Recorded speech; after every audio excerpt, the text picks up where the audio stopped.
Hey everybody, welcome to this live episode of Think Like a CEO Live with Ish and myself. We are looking forward to talking with David DeMuth, who is the chair and CEO at Donor Partners Network. David, it's really an honor to have you on the show. I'm a Detroiter. I've lived here pretty much my whole life, and Donor has been just, a Northwestern highway and doing amazing things all over the country. And has always been a really just great brand for the city of Detroit and the state as well. I'm really looking forward to talking with you because we're in such a wild time in the world right now. We are sitting here. It is December. What's the date today? December 16, 2020. COVID. We're all living through COVID. Social media has changed the landscape on so many fronts. And it used to be that you could create a brand that would last 30, 40, 50, 100 years. And it took 10, 20, 30, 40, 50 years to build that iconic brand. And today with social media and things accelerating how they are with COVID, you can create a brand overnight. And so my first question is, how do you create, like you guys are used to, how does someone create an iconic brand today? Yeah, well, look, the landscape has obviously opened up incredibly. There's so many different ways to do it. It used to be, you had your brand positioning and your identity, and you maybe did television and radio and print, maybe some outdoor boards, and that was it, and you hoped it went well. Right. And just sort of the more money you spent, the more you put behind it, and the better your message, the faster you could build your brand. But those days are over. And now there are a million ways to build a brand, obviously using social media, but, just using personalities. Take a look at, we do some work out of our LA office for, well, I guess it's over now, but for the Kardashians, for their TV show, Keeping Up with the Kardashians. And they built a brand through a TV show, and through social media and through, being famous for being famous, I guess, right? So lots and lots of different ways. But, I do think that some of the core principles of building a brand, understanding who you're for and who you're not for, understanding your potential audience is more important than ever, because audiences have fragmented incredibly. So there's all sorts of data sources and things today that allow you to target very, very specifically.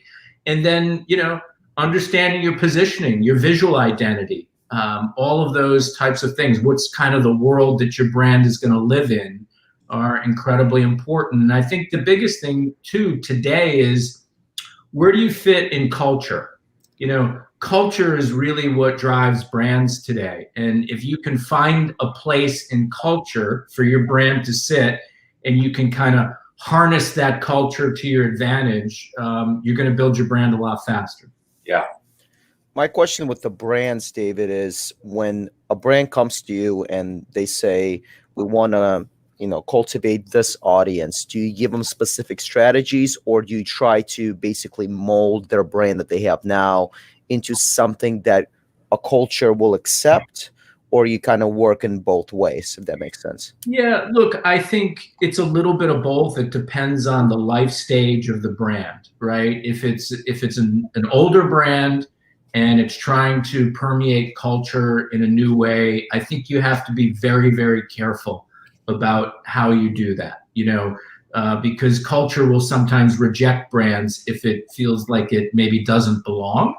But if you're a new brand, I think, kind of the world is open to you, and, you kind of find those places where you fit in culture, and sometimes find those unexpected places where you fit in culture. We did a campaign a year or two ago for two things you would never think of coming together in culture. One was a bacon brand called Farmland, and the other was the streetwear brand Supreme. Okay. Supreme, as if you know about Supreme, sometimes they'll take a logo of an existing brand and they'll put their spin on it. So they took the Farmland bacon brand and they were creating like these hipster hats and things from them. So rather than, you know, call the lawyers and say, hey, Supreme, stop doing that, we kind of jumped onto the situation and did a tweet, and then, you know, they never responded, but then we created this lookbook of pig farmers wearing Supreme streetwear stuff. And the thing just blew up in social media. It was written about in Esquire magazine and Vanity Fair and all these places that you would never in a million years expect a brand of bacon to be written about it. So, you know, there's different ways to use culture, and look, there's plenty of brands that have failed trying to do that as well. But let's talk about the importance of working with an agency. I think today everybody thinks they are a brand builder. Everybody thinks that they can do it themselves. I'm a big fan of mentors and guides and coaches to help people accelerate and make sure you do it the right way. Because you do it the wrong way for a long time, and then you look back and you think, God, if I only invested a little bit. And so I just want to talk about that for a minute, because it is easy to build your own website, start your own Instagram account, start your own this, that, and the other, and start to build your brand. But then I think you get to a point where one of my favorite books is I Can't Accept Not Trying by Michael Jordan. And in it, he talks about the importance of fundamentals, and that all these amazing athletes who didn't master the fundamentals could only get so far in their careers. Mm-hmm. And so let's talk about the fundamentals and why you need and why people need support and agencies like yours to really do it the right way. Yeah, well, look, I think importantly, what agencies bring is outside perspective. Okay, they hopefully, if they're good, they bring a diverse mix of talent to help solve business problems and build brands. People with different perspectives from different walks of life. You know, like we have at Donor, we have, you know, everything from PhDs in math on our staff to, you know, kids who just graduated from art school. And it's kind of when magic happens when you bring those types of people together. But, you know, look, I think the other thing that agencies bring today is access to very sophisticated data sources that help clients and brands understand their audience and how to connect them. And importantly, is the investment that they're making in marketing, you know, gaining a return on investment. But I think more than anything, you know, the value that an agency brings, the way we talk about it at Donor, and I shamelessly stole this from Bruce Springsteen. I was born in New Jersey, so I have to invoke the past. In every conversation or interview that I do. But he has a thing in his book that he wrote. He talks about 1 + 1 = 3.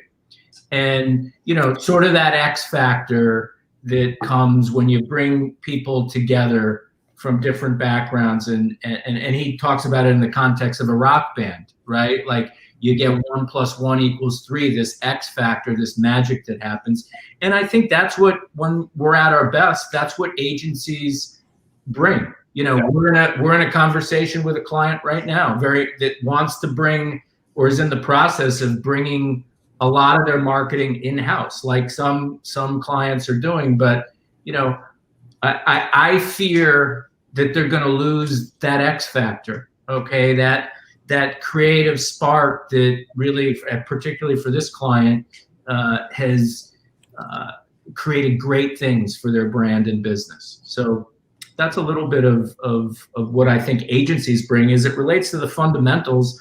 And Donor, we talk about kind of the 4 C's: understanding the consumer, okay, the competition, the company, and culture. And how you bring those 4 things together to create a unique place in the market for a brand, I think is a really, really important discipline, because, you know, there's no shortage of brands out there in the world today. And most things are commodities in some manner. So, you know, a lot of times somebody I used to work for said your brand it's your least tangible but most valuable asset. So it deserves to be thought about and thought about carefully. Well said. I want to ask you about, because you've seen a lot of changes. John talked about, like, a lot of brands are starting now on social media. And what would your advice be for someone who started a business, let's say in 2020, and they have the limited leverage, but they're utilizing social media? How would they go about developing that brand and eventually working with an agency like Donor?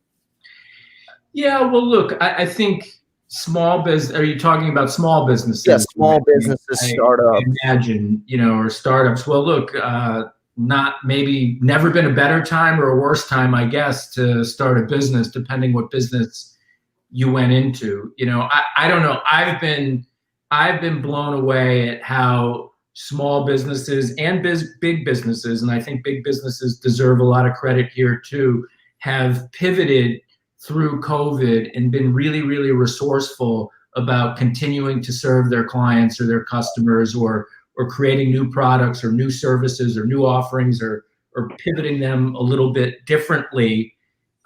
So that type of creativity and resourcefulness, I think, is amazing. But if I think, start with the fundamentals. If you started, get on all the platforms. All right. The thing I think that is sometimes maybe forgotten because it's not quite as sexy or interesting to look at for a business is just your search engine marketing and your search engine optimization. Like, make sure your Google placements are right. Make sure you're updating, all those things. Nothing annoys me more than when I try to Google some business and I can't find it, or the phone number's wrong, or the hours are wrong, or whatever. I think just basic fundamentals like that. And obviously search engine marketing is so powerful, and the return on investment is great. So I would start there, baseline a search, and then start building out the various social channels. I think Instagram is amazing.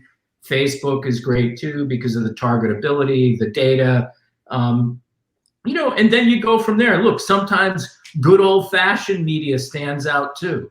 Sometimes when I want to make an impact with somebody in my business, I might send them a handwritten letter and mail it to them. Like, I think there's still something intriguing about something that feels authentic that you get in the mail, maybe gets noticed, or just good old school flyers or things like that. So don't forget, I wouldn't forget about those things either. Yeah, I think that's really important. I mean, people are getting less mail, so using mail today, I think, is a great avenue. I want to rewind for a minute and go back 31 years to when you started at Donor. And I just want to kind of hear a little bit, because I think there's so much to learn in somebody's journey. You've been at Donor for 31 years. And I think if we fast forward 31 years to 2051, we'll look back and not many people will have a career at the same place for 31 years. I think that has changed a lot. And so to have a career, especially in advertising and branding industry at the same place, is really a testament to your character. Yeah. But I want you to talk about the resilience, the discipline, the good days, the bad days, that kept you coming back to where you are today, now the CEO. But I always just want to kind of rewind to when you were just coming here from New Jersey. Yeah, look, I always say, like, I'm the Donor. I think one of the great things about it is it's kind of a meritocracy. I think it operates as a meritocracy. Okay. Like, I just kept working hard. I had worked in New Jersey for 2 years prior for Philips, the light bulb company, selling light bulbs basically. And I remember, my father said to me very early in my career, my father worked in retail in the grocery store business, in the grocery wholesale business. He said, you want to learn about business, go sell something. And I think that was good advice. I learned a lot, just selling light bulbs and marketing light bulbs, interestingly enough, for two things I still apply today.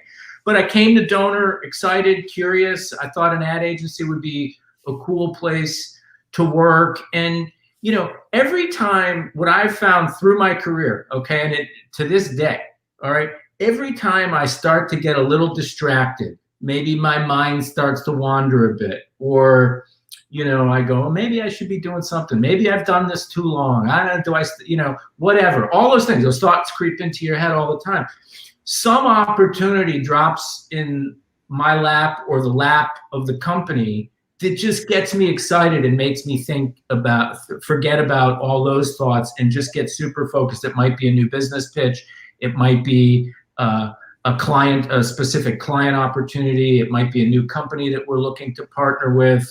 Whatever it is, that's what's kept me excited, is just those, you know, it's just been this incredible, I always say, like, I'm the poster child for opportunity at Donor. I started as a lowly account executive in a satellite office in Cleveland, by the way, and I worked my way up to be the president and then the CEO and then buy the company with a partner and then sell the company. And here I am today, still running the company and helping to look after 6 other companies as well, which has been really fascinating experience for me to learn more about the PR business or the influencer marketing business or the shopper marketing business. So that's been awesome. But look, advertising is a tough business, man.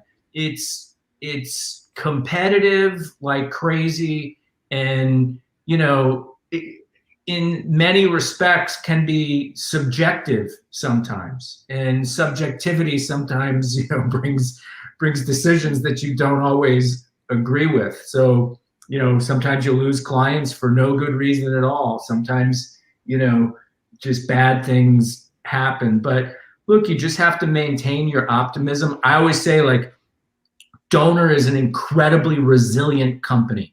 Okay, like Donor in our 83 or 84 years of existence has been through a lot of shit.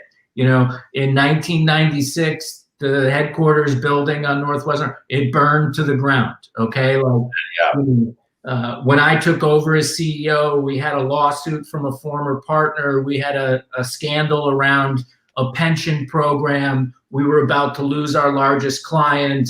We had a really poor year from a business standpoint, and all of that was in the middle of the Great Recession, where, you know, nobody wanted to buy anything from Detroit.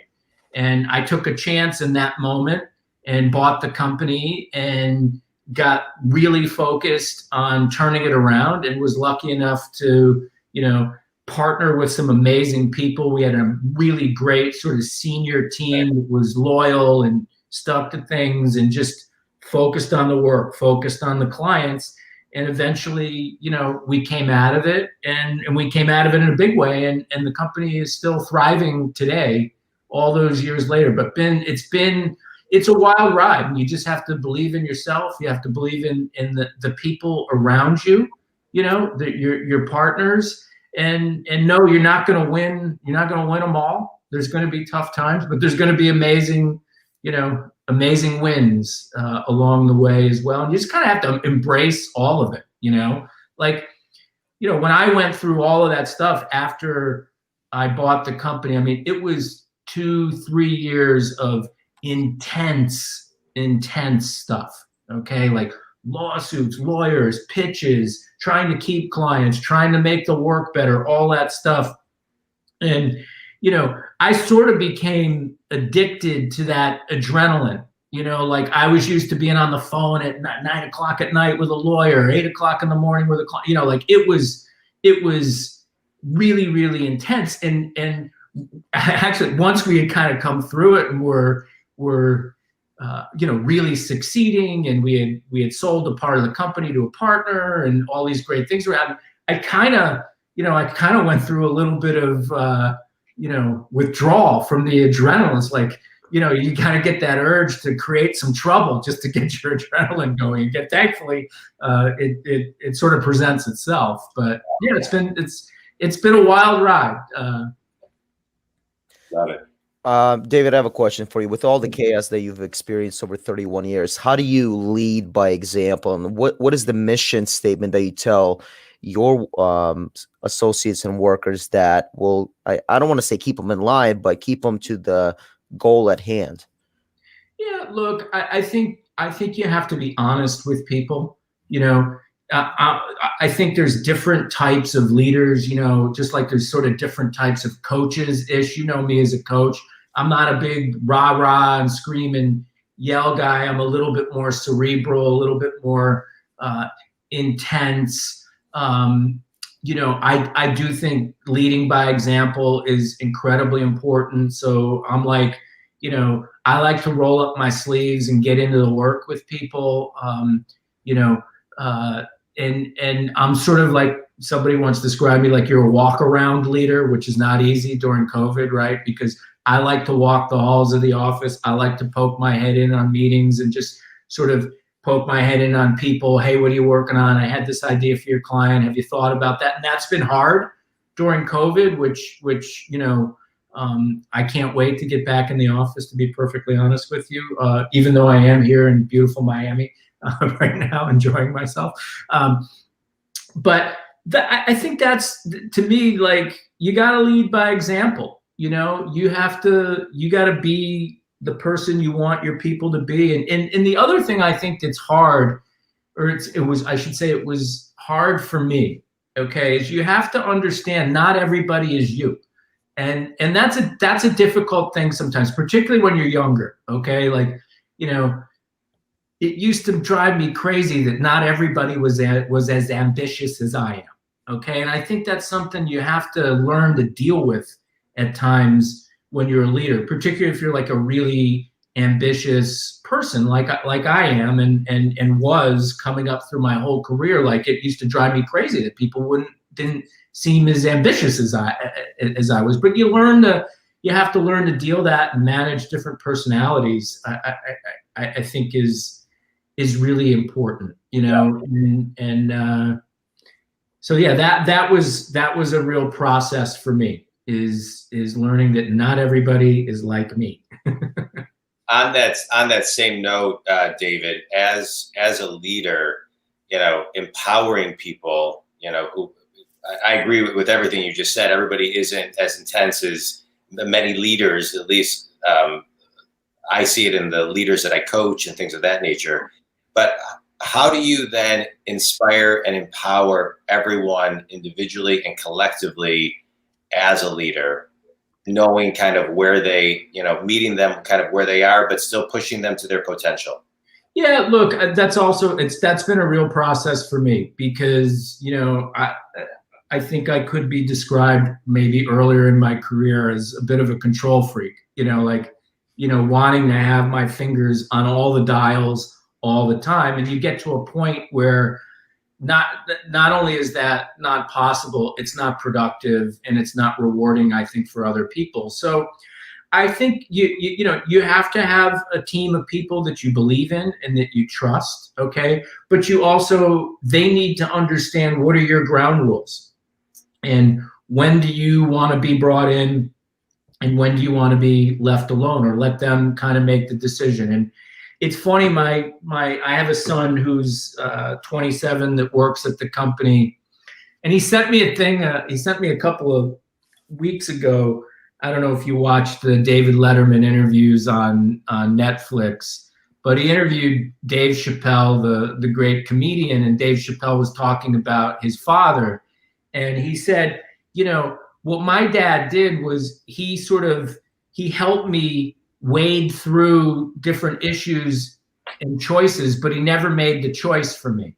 He sort of helped me with the pros and cons and kind of see the possibilities, but he never made the choice. My son said that's the way you parented me, and I'm thankful for that. So that's the way I try to lead at the company too, is say, look, you may want to go this way, you may want to go that way. Here are the pitfalls, you go make that decision. But I think my team also, they know when I want to be consulted on a decision. And if they do something and it was a decision that I felt like I should have been consulted on, or I wanted to, I'll let them know about it, so that next time they learn. And in our business, where we have a lot of clients, and, you know, our product is the work that we put out in the world. There's certain clients I want to see all the work. I want to see some of the work. I don't want to see any of it. I trust them because they know the business better than I do of some of the clients. So I think you have to find your rhythm and your sort of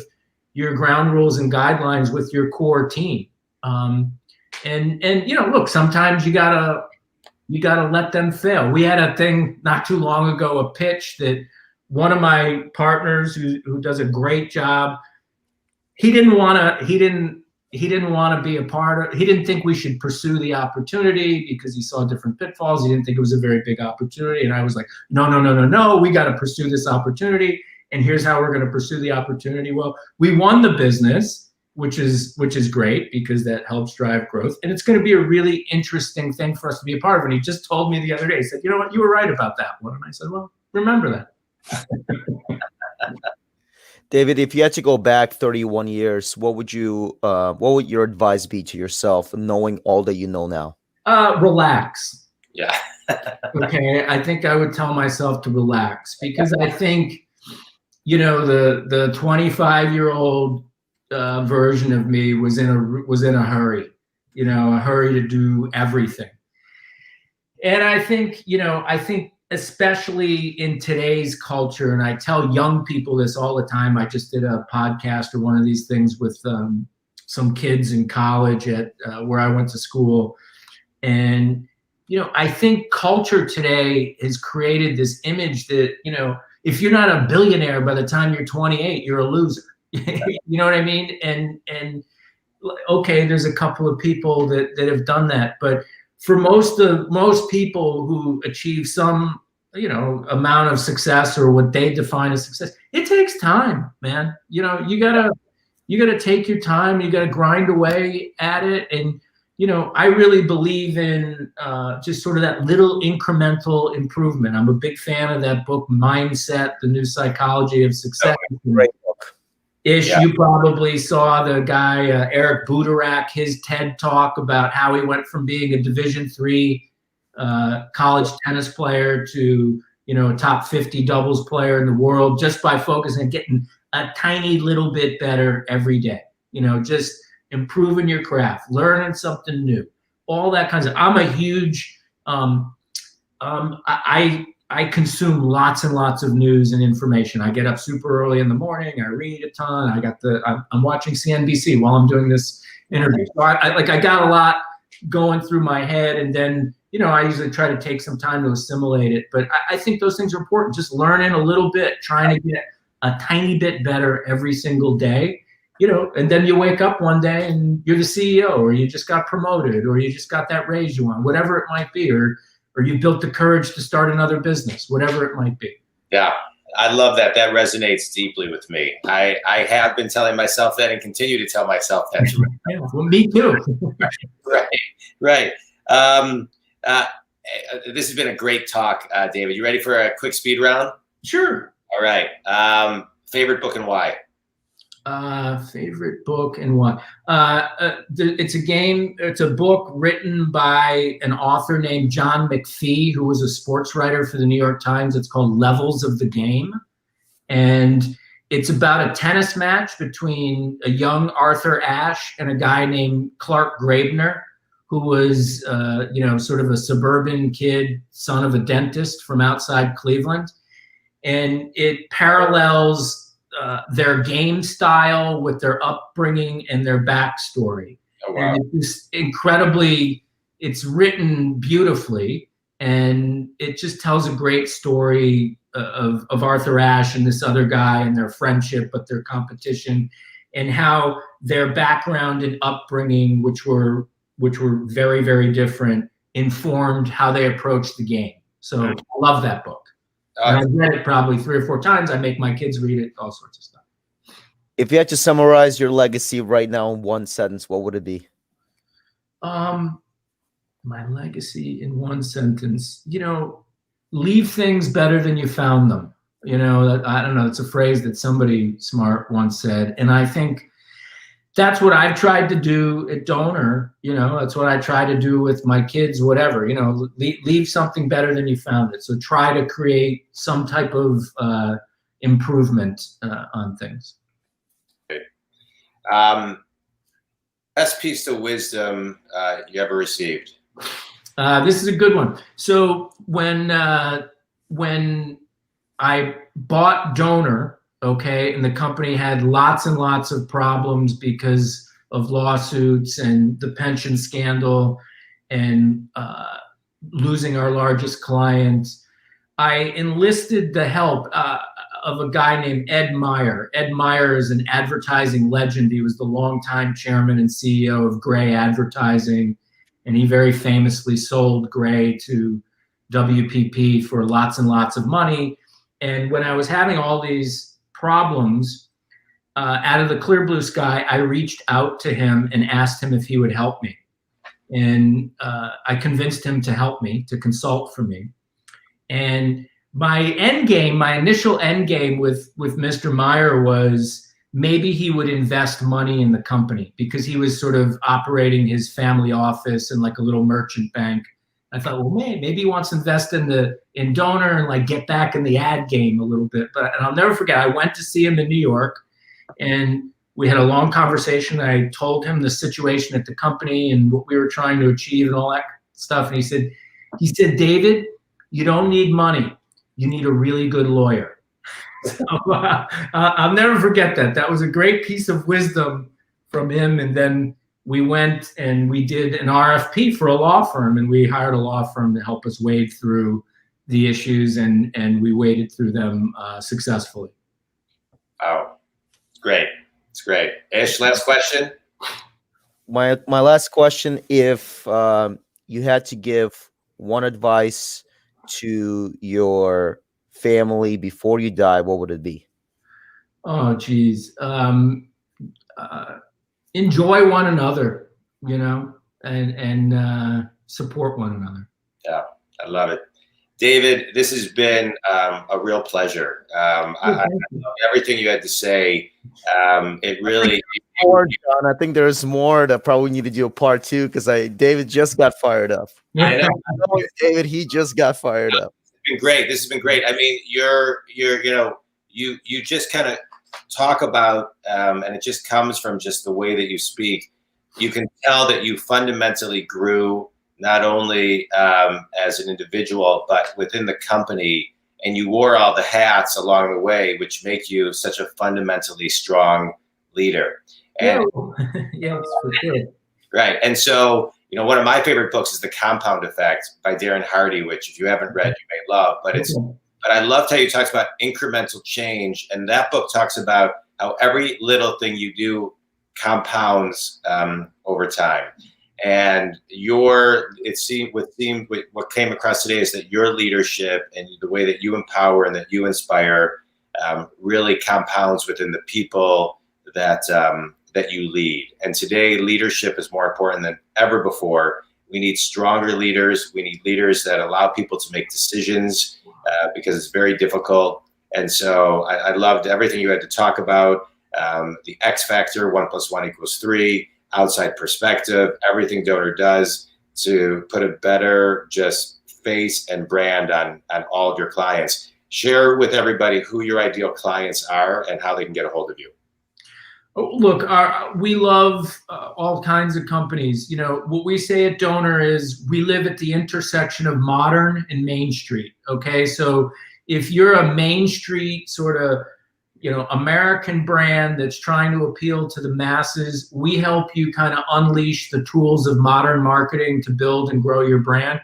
If you're a modern brand like a Netflix or an Amazon, which are sort of both clients of ours, both brands that were born modern, we help you connect and scale with everyday people, and that's any client that's living at that intersection. Either way is somebody that we're always interested in talking to, and that they value creativity and want to be challenged. That's great. Well, I appreciate again you being on the show. Thank you for your time and your insights and your wisdom. It's been great. It's great putting a face to the name and the building. Well, there's about 400 other faces that matter as well.